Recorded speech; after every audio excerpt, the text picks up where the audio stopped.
Friends, आज हम लोग बात करने वाले हैं लेंस फॉर्मूला या फिर लेंस इक्वेशन के बारे में। जैसे कि हम लोगों ने बात करी थी मिरर की इक्वेशन के बारे में, यानी कि किसी भी लेंस के सामने आप कोई ऑब्जेक्ट रख दें तो ऑब्जेक्ट की लेंस से जो डिस्टेंस है जिसको आप लोग यू कहते हैं, और उसके बाद जो इमेज बनती है उसकी लेंस से जो डिस्टेंस है इसको आप लोग वी कहते हैं, और जो फोकल लेंथ एफ है, इनके बीच में क्या रिलेशन है।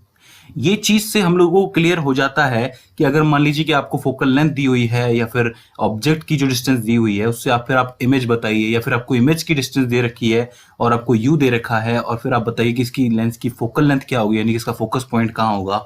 तो आप ये सारी चीजें कैलकुलेट कर सकते हैं। सो सिंपल वर्ड्स में आप लोग कह सकते हैं कि ये जो रिलेशन है यू वी और एफ के बीच में होने वाला है। तो क्या है वो रिलेशन, उसके लिए हम लोगों ने कंसिडर किया है कॉन्वेक्स लेंस। आपके सामने कुछ इस तरीके से है, जहां पे आप इसका प्रिंसिपल एक्सिस देख सकते हैं, कुछ इस तरीके से आगे जा रहा है। अब इसके प्रिंसिपल एक्सिस पे यहाँ पे कहीं एक ऑब्जेक्ट रख दिया है हम लोगों ने पी क्यू।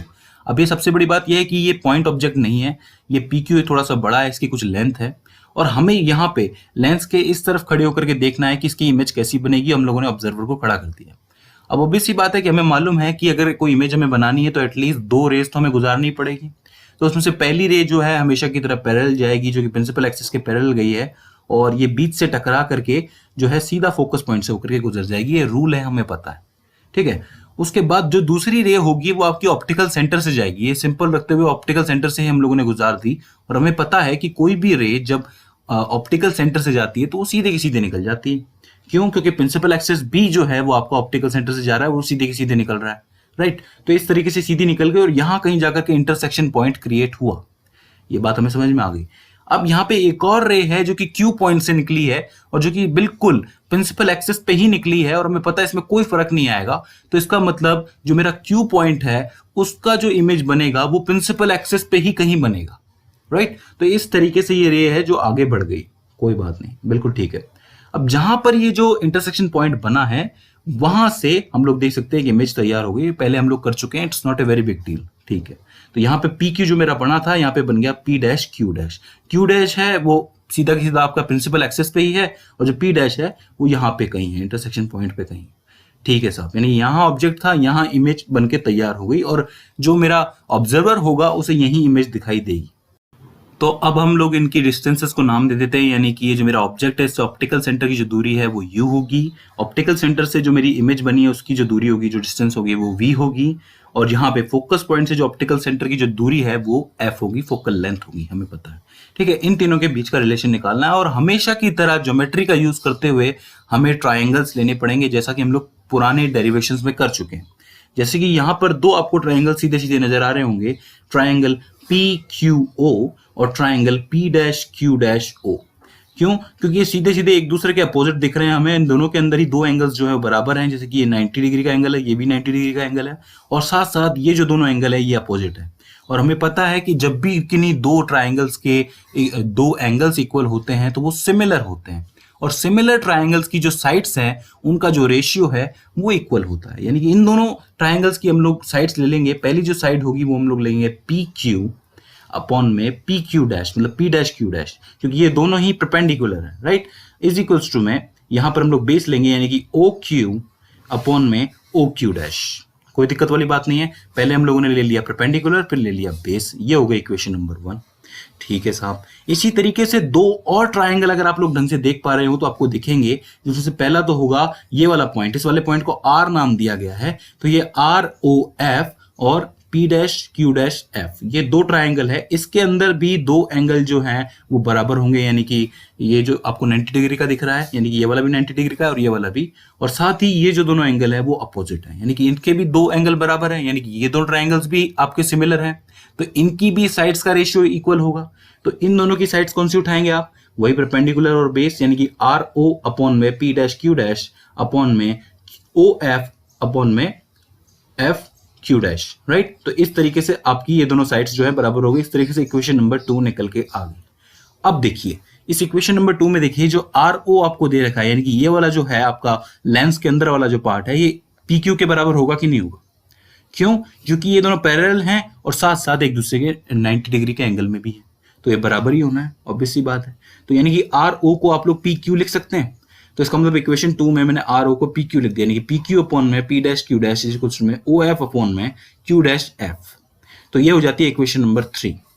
अब आप लोग कंपेयर कर सकते हैं इक्वेशन नंबर 1 और इक्वेशन नंबर 3 को, जिसका एक जो साइड है वो बराबर है, यानी कि पी क्यू अपॉन में पी डैश क्यू डैश, तो इसको हटा करके आप लोग लिख सकते हैं ओ क्यू अपॉन में O Q dash is equals to में ओ एफ अपॉन में क्यू डैश एफ।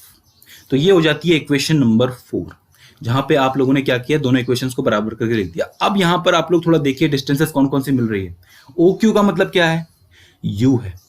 ओ क्यू डैश का मतलब क्या है, वी है, ठीक है। ओ एफ का मतलब क्या है, फोकल लेंथ है। लेकिन एफ क्यू डैश इसका मतलब क्या है, ये डिफाइन नहीं है, तो इसको चेंज करना पड़ेगा। मतलब हमें क्या करना होता है, सबको डिस्टेंसेस में चेंज करना होता है, और जो डिफाइन नहीं है उसको चेंज करके डिस्टेंसेस में चेंज करो। तो अब मेरे को आप बताइए कि इस एफ क्यू डैश को आप लोग क्या लिख सकते हैं। इस एफ क्यू डैश को आप लोग लिख सकते हैं O Q dash minus O F. जरा देखने की कोशिश कीजिए, ये जो ओ क्यू डैश है ये बड़ा वाला है, इसमें से अगर मैं ओ एफ को माइनस कर दूंगा तो एफ क्यू डैश बचेगा कि नहीं। तो यानी कि अब मैं इक्वेशन को लिख सकता हूं क्यू ओ अपॉन में O Q dash is equals to में ओ एफ अपॉन में O Q dash minus O F. ठीक है, अब धड़ाधड़ इसमें वैल्यू रखना शुरू कर दीजिए, बहुत सिंपल है। यहां पर ओ क्यू क्या होगा, वो u होगा, लेकिन u जो होगा वो माइनस में होगा, क्यों, क्योंकि लेफ्ट साइड है। तो माइनस का u अपॉन में v लिख सकते हैं ओ क्यू डैश को, इज इक्वल्स टू में ओ एफ को f लिख सकते हैं, यहाँ पे v माइनस एफ लिख सकते हैं, कोई दिक्कत वाली बात नहीं। अब इसको आप लोग सॉल्व कर लीजिए, यानी कि क्रॉस मल्टीप्लीकेशन कर दीजिए, ये यहाँ पर जाएगा, तो यानी कि v माइनस एफ को आप माइनस यू से मल्टीप्लाई करेंगे तो माइनस का U V plus F U is equals to में एफ वी। ठीक है, और इसको और सॉल्व करने के लिए u multiply by v multiply by F से डिवाइड कर दीजिए, तीनों को मैंने डिवाइड कर दिया, तो ये जो कैंसिल आउट होकर के माइनस का 1 अपॉन में f प्लस 1 अपॉन में v इज इक्वल टू में 1 अपॉन में u बचेगा। और यहाँ पर आप लोग फोकल लेंथ की वैल्यू निकालेंगे तो 1 अपॉन में f इज इक्वल टू में 1 अपॉन में v माइनस 1 अपॉन में u। तो ये होती है आपकी लेंस इक्वेशन। अब आप लोगों ने मिरर में क्या देखा था, मिरर इक्वेशन थी 1 अपॉन में f इज इक्वल टू में 1 अपॉन में v प्लस 1 अपॉन में u, यानी कि दोनों के अंदर प्लस और माइनस का फर्क देखने को मिल रहा है। हालांकि दोनों के अंदर जो इमेज बन रही है, दोनों का जो फिजिकल सिग्निफिकेंस है बहुत अलग है, लेकिन फॉर्मूला के अंदर सिर्फ प्लस माइनस का फर्क देखने को मिलता है, राइट। तो माइनस कहीं भी देख रहे हैं आप लोग तो वो लेंस इक्वेशन है, प्लस देख रहे हैं तो मिरर इक्वेशन है, राइट। तो इस तरीके से यहां पर इमेज बनी। अब एक बार जरा आप लोग डायग्राम में फिर से वापस आइए। डायग्राम में आप लोगों को क्या देखने को मिला कि एक ऑब्जेक्ट पड़ा हुआ है, और उस ऑब्जेक्ट को हम लोगों ने इधर से देखा तो वो ऑब्जेक्ट एक्चुअली हमें उल्टा नजर आया। यानी कि मैग्नीफाइंग ग्लास के अंदर हमें पता है कि हम लोग इस कॉन्वेक्स का यूज करते हैं, राइट। तो आप लोग जैसे किसी दूर पड़ी हुई चीज को आप लोग मैग्नीफाइंग ग्लास से देखोगे ना, तो वो आपको उल्टी नजर आएगी, या फिर कोई क्रिस्टल बॉल से देखोगे तो आपको उल्टी नजर आएगी, राइट। थोड़ा अगर आप पास ले जाएंगे तो आपको सीधी और बड़ी नजर आएगी, और उस इफेक्ट को आप लोग मैग्निफिकेशन कहते हैं। तो मैग्निफिकेशन की बात हम लोग अगली वीडियो में करने वाले हैं। तो यहां पे मैंने क्या दिखाया कि एक ऑब्जेक्ट जो है लेंस से थोड़ा सा दूर पड़ा है, और उसकी जो इमेज बनी है वो उल्टी बनी है, बनी रियल है लेकिन बनी उल्टी है, राइट। तो इस तरीके से हम लोग एक मैग्नीफाइंग ग्लास का जो सिस्टम है समझ पा रहे हैं कि इमेज मतलब आप ऑब्जेक्ट को जितना दूर रखोगे इमेज उल्टी बनेगी, ठीक है। वो किस कंसेप्ट से बनती है। यही चीज आप लोग कॉन्केव लेंस के लिए भी कर सकते हैं। वहां पर इमेज का थोड़ा सा क्या है, आगे की तरफ बनेगी, इमेजिनरी बनेगी, वो एक अलग चीज है, उसके लिए एक अलग से वीडियो बना देंगे, लेकिन उसका भी फॉर्मूला निकल के यही आएगा, राइट। सो फ्रेंड्स, ये हो जाता है लेंस फॉर्मूला। आगे हम लोग बात करेंगे मैग्निफिकेशन की, कि एक मैग्नीफाइंग ग्लास का मैग्निफिकेशन का फॉर्मूला क्या होता है। पहले मैग्निफिकेशन हम लोगों ने मिरर के अंदर देखा था, अब हम लोग मैग्निफिकेशन लेंस के अंदर देखेंगे। सो फ्रेंड्स, आई होप आपके लिए वीडियो हेल्पफुल साबित रही होगी। इसके बाद भी आपको कोई क्वेरी आती है, कोई परेशानी आती है, कोई दिक्कत आती है, फिर हमसे कोई गलती हो जाती है, तो प्लीज हमें कमेंट सेक्शन के जरिए बताइए। सो फ्रेंड्स, आज की इस वीडियो में बस इतना ही। सी यू इन द नेक्स्ट।